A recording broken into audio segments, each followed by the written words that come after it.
Are you dreaming of studying in the UK but overwhelmed with the process of application?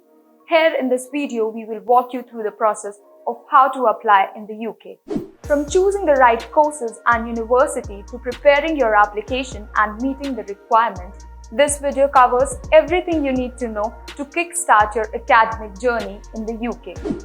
Firstly, research the universities and courses that interest you. Look at their requirements and make sure that you meet them. Next is start with your application for universities and college through Admission Service website.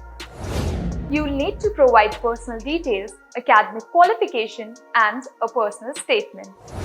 Most importantly, check the application deadline, as it is very important to submit your application on time to increase the chance of acceptance.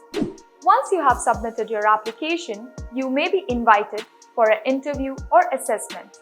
Be prepared to showcase your passion for the subject and suitability for the course. If you have received an offer, congratulations!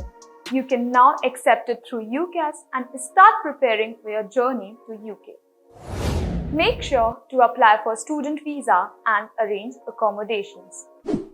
Finally, remember to stay organized and keep tracks of all the important dates and deadlines throughout the application process. Apart from these, there are few more things to keep in mind before moving to the UK. The average tuition fees in UK range from 12,000 GBP to 30,000 GBP. You can also apply for the scholarship that could save you up to 30% on your tuition fees. Good luck on your journey for studying in the UK. Hope you found this video helpful and have received all the answers regarding the application process. Do like, share and subscribe to our channel for more such videos and stay updated.